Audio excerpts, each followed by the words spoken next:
So today we're going to work through a relatively difficult example of calculating the wavefront set of a function. And I have here for reference the definition of what it means to be in the wavefront set, or actually what it means to be in the complements of the wavefront set.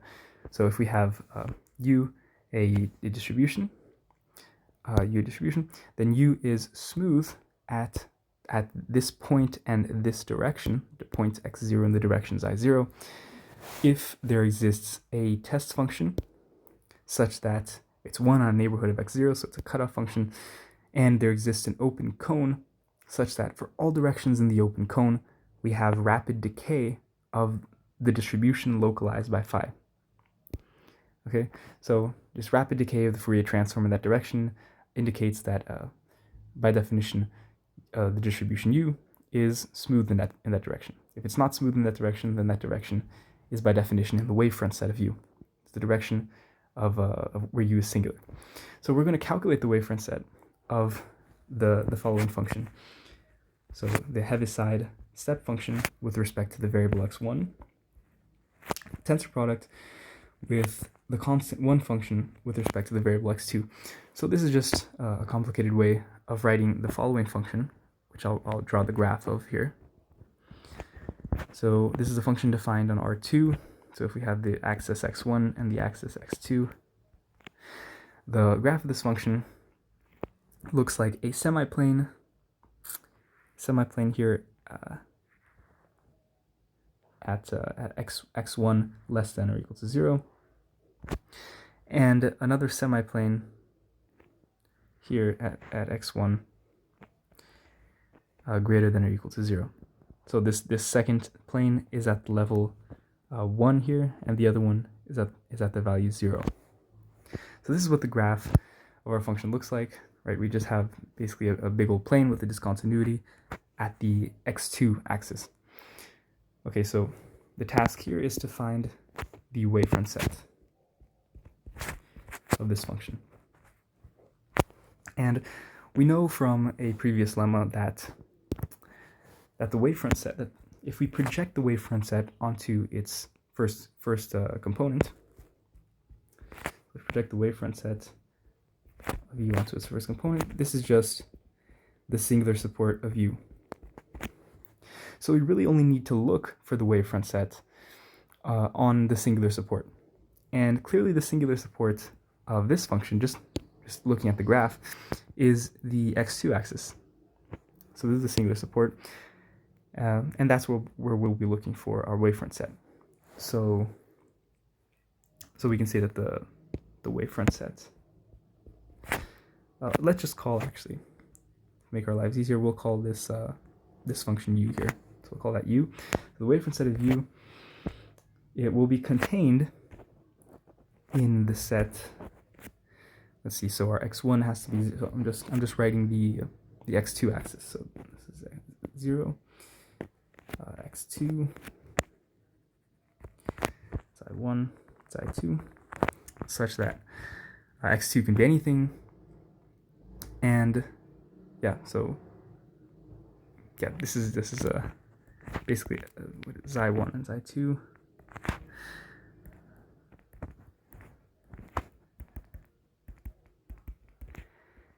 Can't be 0. Yeah, that's about the only restriction. So our wavefront set, this is where we're going to look for it at the x2 axis.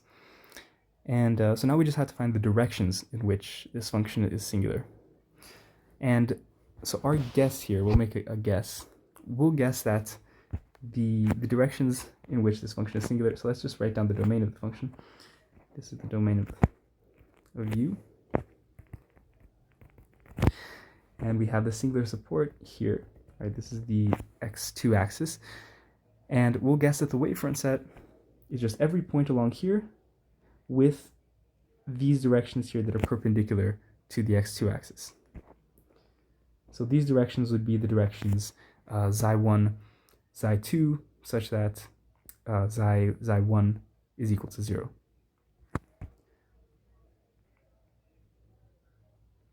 Sorry, xi2 is equal to 0. So this is our wavefront set. And let's try to prove it then. Let's try to prove that this is in fact the wavefront set of the function. Actually, before that, let's just write formally what we mean, or what our guess even is.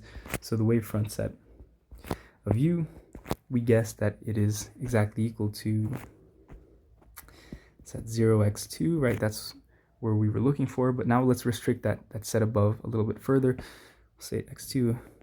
Now we'll say that, yes, we'll say that xi1, which one has to be 0? So xi1 has to be 0, right? Is that correct? Xi1 has to be, no, xi2 has to be 0, sorry. So xi1 will be nothing, xi2 will be 0, and xi1 can't be 0, but it can be anything else. So all of these directions. So that's our guess. And before we embark on this proof, we'll need a lemma. And the lemma is, well, first let's actually do a definition. So we'll say that u, so if u is a distribution, definition. If u is a distribution, then the conjugate of u, evaluated on some test function phi, is by definition equal to the conjugate of u evaluated on the conjugate of phi. So this is the definition of a conjugate distribution. Now, I guess a little fun fact about this definition, you would expect it, right, as most things are defined in distribution by duality, you would expect it to be defined like this, without this outer conjugate, right? It's kind of strange to put two conjugates here on this right-hand side. But the reason we do this is that, well, for one, we want to maintain linearity, so we want this definition of the conjugate distribution to still remain a distribution. That means we want it to be linear and continuous. And it won't even be linear if we do this, right? So we want it to be linear, and but also we have this other definition that follows of a real distribution. So we say u is real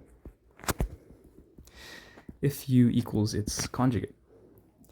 And if we want this definition of a real distribution to be defined like this, and if we want it to generalize what it means for a function, just a regular function in L1, to be real, then we must have this definition here.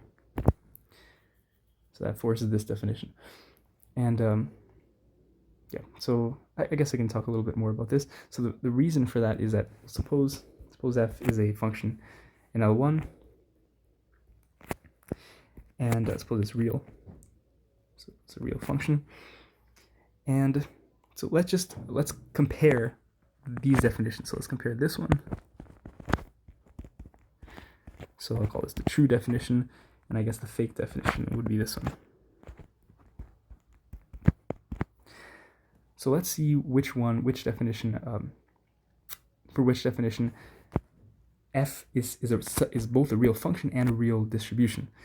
So let's take the distribution corresponding to f, we'll call that df, and we'll evaluate it on some test function phi, and then we'll take the conjugate of this. So the conjugate of this, and now let's evaluate it by the fake conjugate.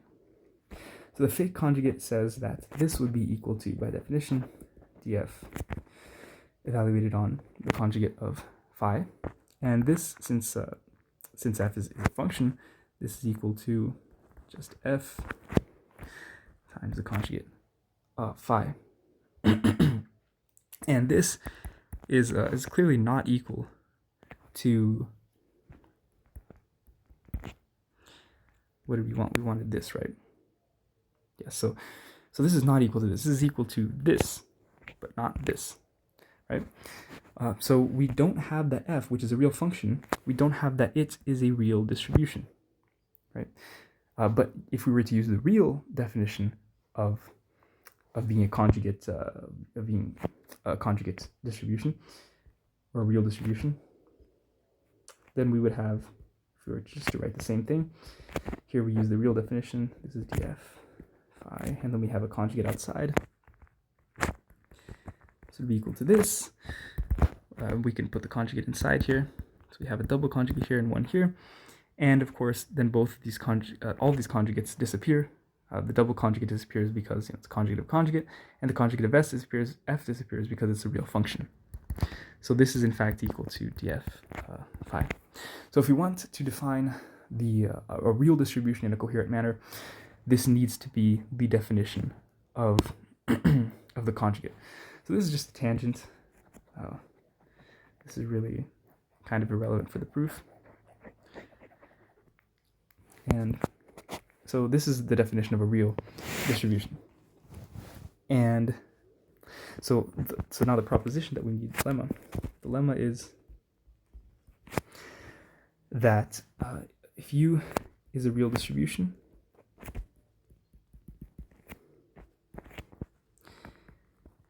then the wavefront set, then let's say if a point is in the wavefront set of U, that means the reflected point is in the wavefront set of the conjugate of U. And this means that if a distribution is real, so this is I guess a corollary of this, that U is real, implies that the wavefront set is invariant under reflection.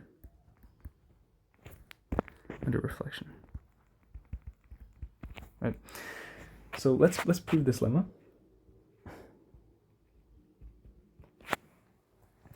And what we'll need for the proof what we'll need for the proof is just two basic facts. We'll need to prove that that the conjugate of let's say if we have f, a C infinity function, smooth function, and U a distribution, we'll have to prove that the conjugate distributes over this product. Right. So that's the first thing we prove, and the proof of this is relatively easy. So if we just write down the definition, we have fu. Let's go with the conjugate of fu applied on a test function. This is equal to just by definition of the conjugate distribution. This is equal to fu conjugate of the test function, conjugate of everything up here. And now let's look at the other side. So the other side is the conjugate of f times the conjugate of u evaluated on phi. This is equal to, by the definition of multiplication by a C infinity function, have that the distribution u, this is the distribution u evaluated on f bar times phi. Okay, so from here, now we just use the definition again of the conjugate distribution. So we have this. Great, and this is clearly equal to this top one here, right?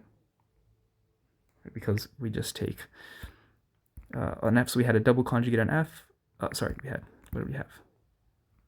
We had something like this, right? Let's just go back. I forgot what we had. We had something like this. And so what we're left with is, so we have a double conjugate on f that turns into nothing on f, and then we have one conjugate on phi, and we can just bring this f back out here, right? And yeah, so now this is the same thing. Okay, so that's our first fact, which is that the conjugate distributes and over the product. And now the second fact that we need is that we can if we take the Fourier transform of the conjugate, yes, the Fourier transform of the conjugate, it might be the other way around, but I guess we'll find out in a second. Fourier transform of the conjugate is equal to the conjugate of the Fourier transform, and we'll have a minus xi here, so composed with a reflection. And to prove this, let's see, all we have to do is, let's just write out the definitions again. So what we have is fu, do we need, I believe, we might need here u to be of compact support. So let's just assume u is of compact support. the time being. Yeah. So let's assume that you use compact support here, and now we'll just write we assume it's compact support, so we can write the definition of the Fourier transform. And so let's just write conjugate of fu applied on some phi. And before we take the Fourier transform, or should we take the Fourier transform now?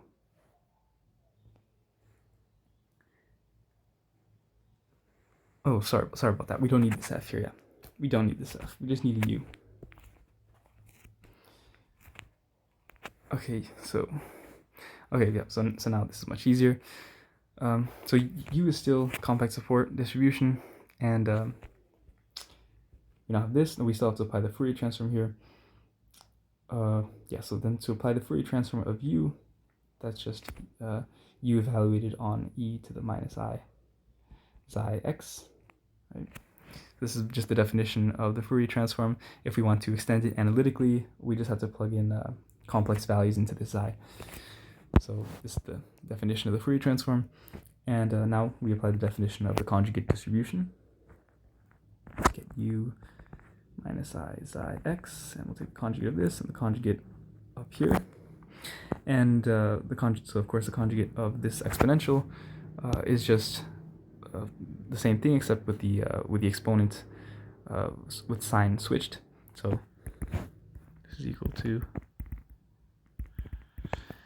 this, and this is exactly what we wanted, right? Because this term here is equal to u hat minus xi. So yeah, so these are the two properties that we'll need, and yeah, we'll actually prove. So what do we want to prove? So now we need to prove this lemma, right? Which is use a real distribution. Then, oh, actually, this is the corollary, right? This is the corollary. Where's the lemma? Oh no, yeah, this is the lemma. Oh, sorry. Yeah, u just needs to be a real distribution here, right? Yeah. So, sorry, u just needs to be a regular distribution. If you use a distribution, then if a point is in the wavefront set, then the reflected point is in the wavefront set of the conjugate. So this is what we're out to prove. We're actually going to prove something much stronger. We'll prove that that the wavefront set of the conjugate is literally the wavefront set of u reflected. So yeah, let's do that then. We'll prove that. Yeah, so we'll take a cutoff function phi, and we'll multiply it by just the distribution u, and we'll take the Fourier transform. Take the Fourier transform, and yeah, and we'll see what this equals here. Actually, we could. Yeah, let's start by taking the conjugate up here of everything, right? Yeah, let's start by taking the conjugate of everything, because so this is actually equal to this.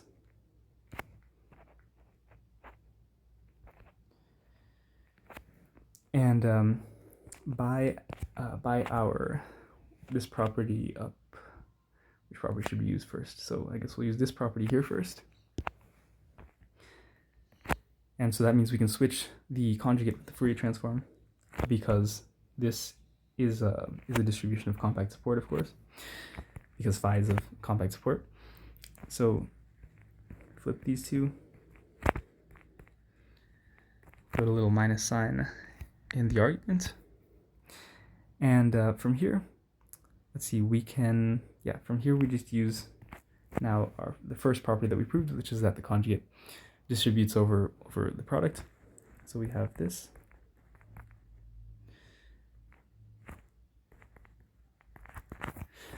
And since phi is a real function, that conjugate disappears, and what we're left with is this, which is exactly what we wanted. So if what this means is that if this guy decays rapidly in some cone gamma, or in some more precisely in some direction xi, then so does its conjugate, but in the exact opposite direction.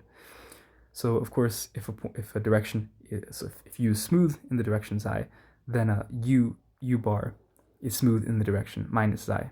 And so a statement about the set where u is smooth is the same thing as making the statement on the wavefront set of u. So this is proved. This is the lemma. And what we'll actually be using is this corollary, that if u is real, then the wavefront set is invariant under reflection. So now back to our example. So we had this guess here as to what the wavefront set would be, and so now our strategy will actually be the following. We know that these that the x2 axis, we know that the x2 axis is the singular support of our distribution u. So now I'm going back to referring to u as specifically this function here. Right, before I was taking arbitrary u, so now use this function again. So the singular support of u is the x2 axis, and so the singular support of u is the x2 axis, which means that there must be, so that's a projection of the wavefront set. So that means that in every point in the x2 axis, there must be at least one singular direction, one direction that's in the wavefront set. And since, we'll prove this in a second, since u is a real distribution, the opposite direction must also be in the wavefront set. So for example, this direction is in the wavefront set at this point x0, then this direction is also in the wavefront set. So this is gamma 0, this is minus gamma 0, right? Okay, so if we have one direction, we do have one direction, since x0 is in the singular support, and then the opposite direction will also be in the wavefront set. So what we'll prove, right? To prove that our guess is actually correct, what we'll prove is that every direction, so given a point on the x2 axis, we'll prove that every direction except these two here, that u is regular, u is c infinity in every direction except these two here. In every direction, u is smooth except these two. And that will imply then, by since u is real, that will imply that these two directions are exactly the wavefront set. Okay, so after proving that all of these directions here are c infinity directions. So first, let's just prove that. Let's prove quickly that u is a real distribution. So let's do. So this is u, right? And we'll apply it on a test function phi. For it to be a real distribution, it needs to be equal to its conjugate. So let's take its conjugate, and this is going to be equal to, right, by definition of conjugate, it's going to be equal to this. And so now we'll actually use the definition of u. This will be equal to an integral, let's see, over x2 over the real numbers, and x1 just greater than or equal to 0. And this, so this will be integral of phi, the conjugate of phi. And then we'll take the conjugate of everything up here. And of course, you can put that outside conjugate into the integral, and that'll be a double conjugate on phi, which will just equal to this. And this is, of course, equal to this. So u is real. Okay, so all that's left to do is to show that these all of these directions are directions where u is smooth.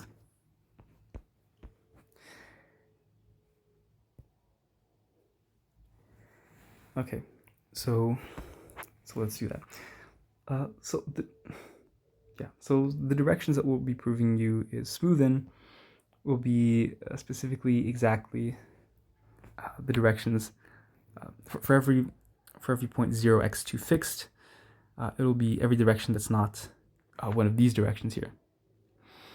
So specifically, it'll be the directions where, so here we have xi2 equals 0. So we'll be looking for the directions where xi2 is not equal to 0. We'll be showing those directions are the smooth directions. So let's start by fixing a point. So this is the x2 axis. We'll fix a point here. This one. We'll fix a point here, 0, x2, 0. Okay, and so this point is arbitrary, so it's enough to show it for one point. And yeah, so we'll fix that point there. And let's take, what should I call this? Maybe 5x1. Yeah. So we'll call this, take 5x1. So this is a test function over R, such that 5x1 is equal to 1 on a neighborhood of 0. So this will be a function that's 1 on this neighborhood here, at some neighborhood of 0. And we'll take phi of x2, again, c infinity c, on R, such that 5x2 is 1 on a neighborhood of x2, 0. Okay? And so what we would like is a test function, with a cutoff function that's equal to 1 in some neighborhood of this point here, right? And we'll build that function with a tensor product. So so the function will be phi of x1, tensor product phi of x2, and this function will clearly have a neighborhood, or be exactly 1 in a neighborhood of 0, x2, 0. So this will be our cutoff function, and we'll multiply this by our distribution u.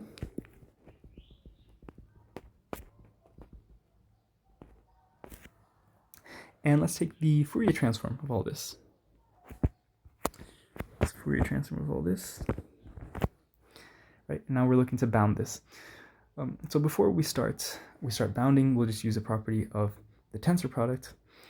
So we're dealing with all functions here, so we have this just standard tensor product properties. So we can rewrite this as phi of x1 tensor product with a Heaviside function with respect to x1 times, we have phi of x2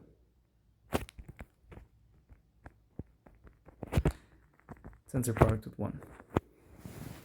Okay, so let's see.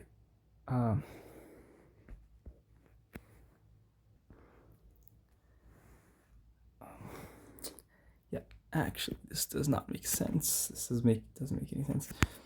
Yeah, we'll have to. This is just sorry. This is ordinary multiplication, and the tensor product goes between these two products. So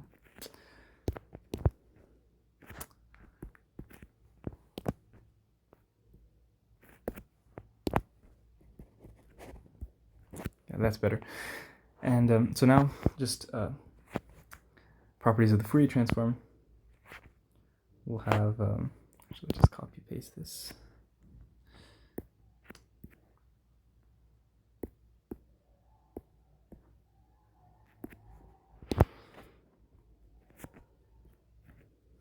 So we'll have these two, and now,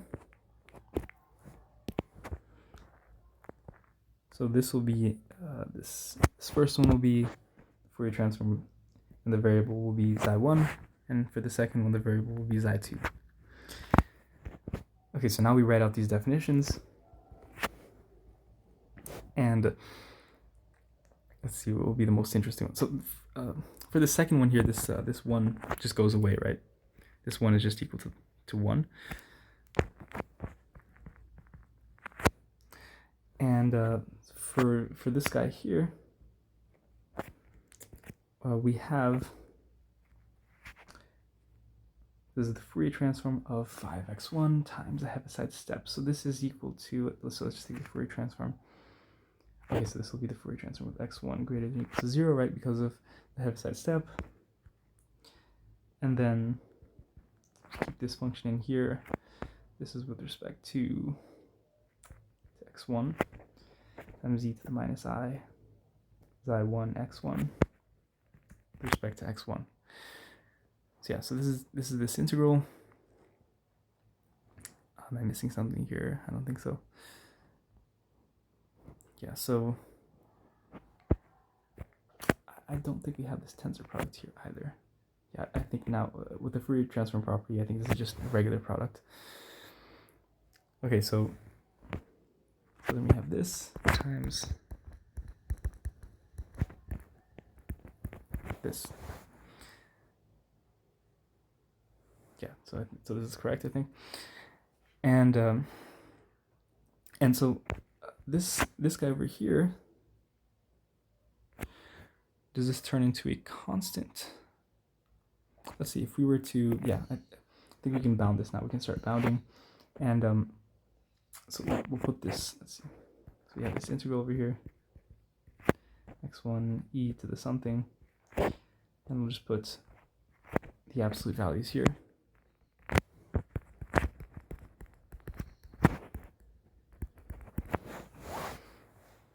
And so this one will just turn into 1.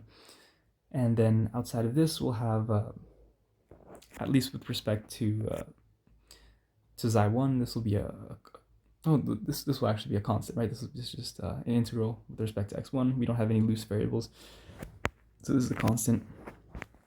And then we have this guy. And this guy is a, right, xi of x2, by definition, is in C infinity C. So by the Paley-Wiener theorem, we actually have rapid decay. So this decays like this for every n.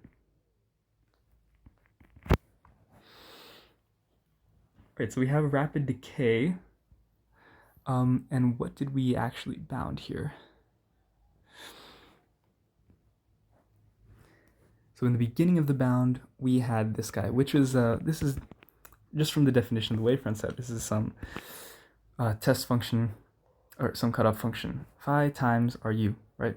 Fourier transform of this. We want to see how fast this decays in a direction. And what we have here is that, oh, sorry, this should be phi 2.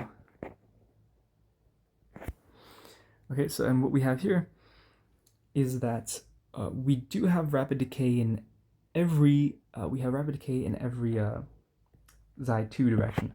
So if we choose like a point here, let's say on the x2 axis, then in every direction up and down here, we will have rapid decay.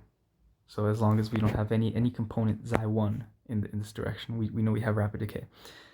So now we want to see what happens though.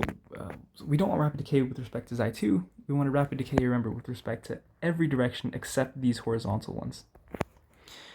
So this is a good start. We have rapid decay with respect to the vertical components.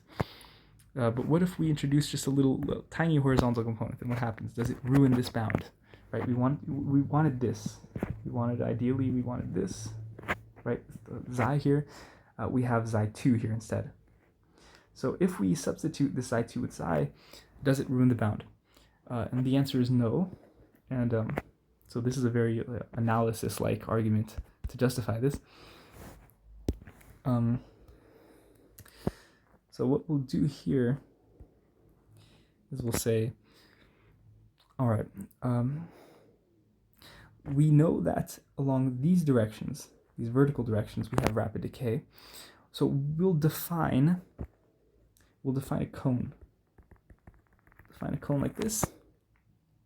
So I'm drawing the argument for when xi2 is positive, but if xi2 is negative, then it's the analogous argument just below, down here. So we define a cone around this xi2 0, and we prove that for every little vector inside this cone, for every direction inside this cone, we have rapid decay as well, right? And we prove this is true for an arbitrary cone of this type. So as we take wider and wider cones, this continues to be true, right? And these are open cones, so so this x1 axis will never be included in here. Right? Okay. So let's define this cone. So first of all, we're going to suppose that. So first fix our 0 x02 xi. Should we fix this, or actually no? Let's not fix this. Well, this is just the one that we fixed before, right? So we have this point is fixed before, and let's define our cone, right? So let's define this cone here. So first let's fix a delta. Let's fix a delta greater than 0 such that we'll say that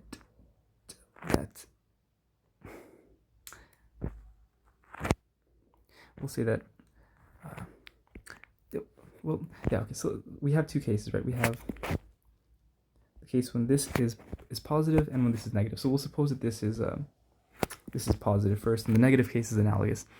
So we'll suppose that this is above the x1 axis, right? So we'll be in the case that I illustrated up here. So suppose that this direction is positive, and we'll fix a delta such that delta will be less than xi20 over the absolute value of xi1. Yes, let's see if this is correct. Yeah, so this will define a cone. So this defines the cone that I drew up there. The set of points. Yeah, the set of points. I don't need this 0 here either. Yeah, I don't need this 0 here. I would just like a delta. I would like a delta. Yes, that. Yeah, I should probably have fixed actually. Yeah. So let's just go back a little bit.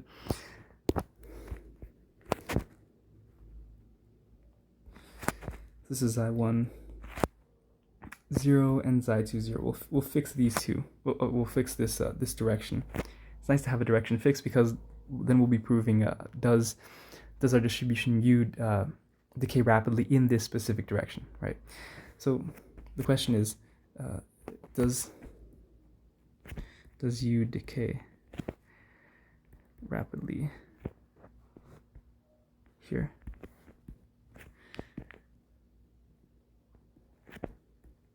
This Fourier transform of phi U decay rapidly here. So we have to fix a delta now such that delta is less than this here. So for example, if we started, let me just go back to that drawing up here. So if we started with some vector here, right? This is let's say that this is xi10, xi20, then we're just defining a delta that defines that will in the future define a cone that contains this vector. So we just want a cone that contains this vector. That's the point of this. So we'll define this delta, and then we'll define our cone. So our cone gamma will be defined by the points xi1, xi2, such that xi1 times delta is less than xi2, which comes directly from this guy up here. I switched the xi1 0 to the other side so we don't have any problems with the division by 0. So this is our cone. And now we just want to show that for every direction in this cone, we actually have rapid decay of this. And in particular, then we'll have rapid decay along this direction. Okay. So we just had to define this direction in the beginning, so we actually had so we could actually define a delta. Right? I guess we could define a delta without defining an initial direction, but then I guess things start to become sloppy. Anyway, now we start bounding once more. So the intention now will be the following. So we have this bound here. Remember, we want to transform it into the same bound, except substituting this xi2 with just a xi. And we can do that if we find some bound that's larger than this. So if you can find that xi, that substituting xi with xi2 gives is larger, so we have something like this, then we're finished, right?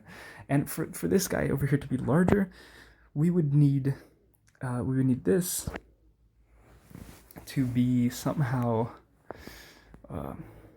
we need this to be somehow smaller than this guy, right? Because if this is, remember this, because of this exponent here, if this guy is smaller than this one, then we raise it to the nth power, which makes it which again keeps it smaller than the nth power of the other one, and then we invert it, which makes it bigger. So yeah, this negative exponent plays a role here.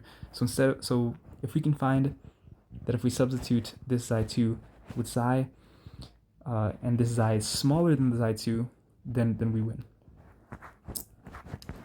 Okay, so let's try to see if it actually is right. So let's see if this guy is smaller or equal to this one, right?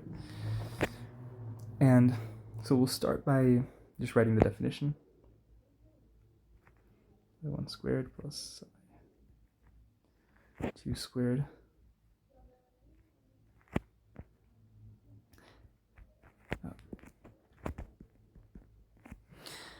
and we'll be working with only xi, so this xi in the cone gamma, right? So we'll only be working the cone gamma, and so therefore we have this.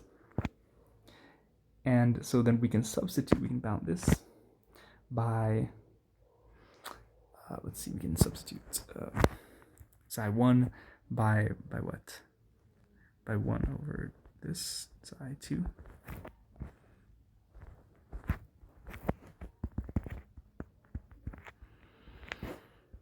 Calculations. And this would be equal to 1 over delta squared xi2 squared plus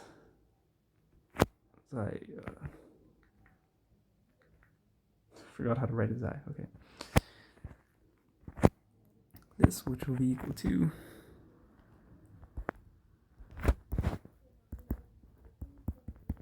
this. Okay. So from here, what can we do?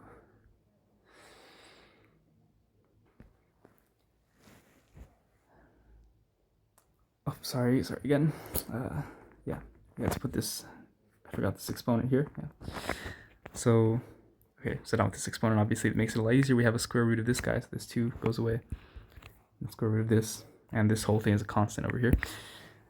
So we can just throw an absolute value onto here, right?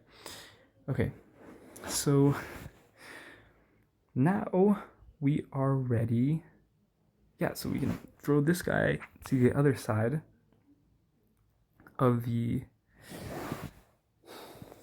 inequality, can't we? Yes, so we can throw this guy to the other side. So what we have here is this plus 1 to the minus half is less than or equal to this, which is what we wanted. So now we have something that's smaller than xi2, so we can substitute this into the bound that we had earlier. And the bound that we had earlier was this guy here. So let's just rewrite that actually. So we had just a bunch of stuff, less than or equal to cn1 plus xi2 to the minus n, and this is, by what we just saw, this is less than or equal to cn 1 plus let's just call this, should we call this like constant c or something? Yeah, we'll call this c, like little c, or d maybe, d. So yeah, we'll call that d times this. So now we're so close. We are so close. We just have this constant d here, and we need to get, to finish, all we need to do is let this be absorbed by the cn. But how do we remove this this d from this expression here? So the key here is just to expand this in the binomial expansion, right? But we have to do it in a clever way. We expand it in a binomial expansion, then we use a bound, and then we substitute it back in here. We have to do it cleverly though, and the first step is to notice where d is. So where is d? So we have this this delta here. As it goes to 0, our cone expands. This cone here, it gets wider and wider as our delta goes to 0. Is that correct? Let me see. Yes. Okay. Yeah. So as delta goes to 0, that cone expands. So we can take this delta to be as small as we want. And if delta is small, sorry, if delta is small, then this number might be larger, right? So delta is small and positive actually. So delta squared is going to be what matters here is that it's a positive number, and then we sum 1 with a positive number. That's going to give a number that's positive, larger than 1. If we take the square root, that will give a number that's still larger than 1, and then we take the inverse, that will give a number that's between 0 and 1. So d is between 0 and 1, but it's not equal to 0. Can it be equal to 1? I don't think it can be equal to 1 either. So d is between 0 and 1.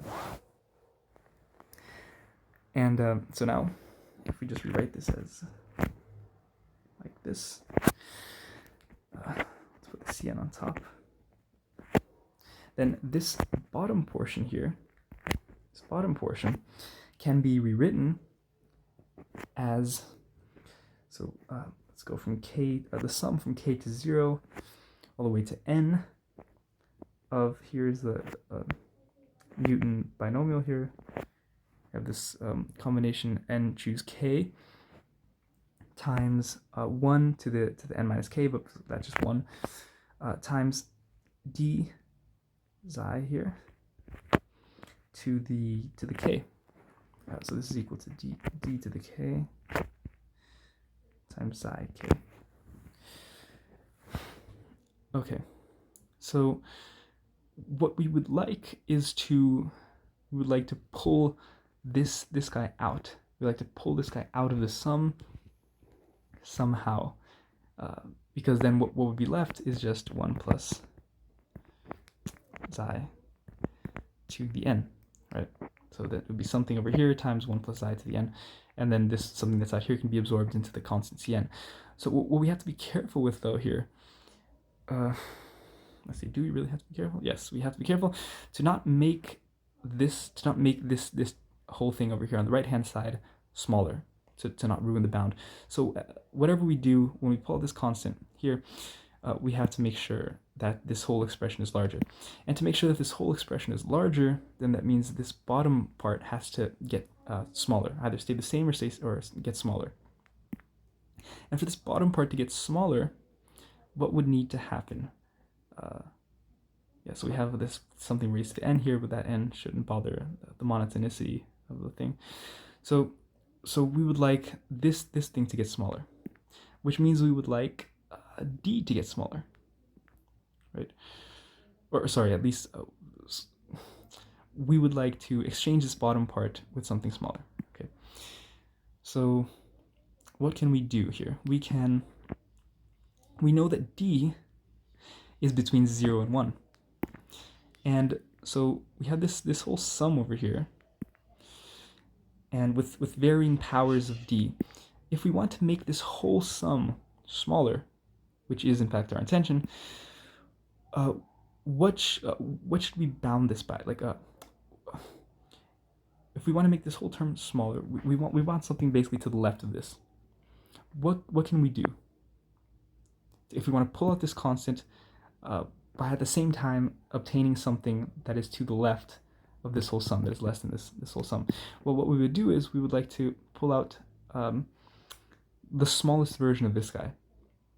The smallest version of d to the k is going to be, is it going to be d to the k for k smaller or k larger? It'll be d to the k for k larger because d is between 0 and 1. The more you take powers of d, the smaller it gets. So we can take on the left-hand side here the sum from k to 0 to n, k, and pull out d to the n, which is the smallest version of this d that appears here. So we pulled out d to the n, and that means we have bounding on this right-hand side, cn over d to the n, 1 plus this. And that's perfect then, because then that gives us, what does that give us? That gives us dn times cn, yes, dn times cn, no, sorry, that'll give us cn over dn times 1 plus xi to the minus n.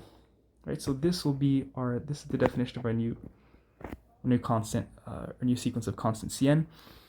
And then, so this finishes the proof, basically. So we have rapid decay along this direction. And remember now, the xi that we chose is, of course, in gamma.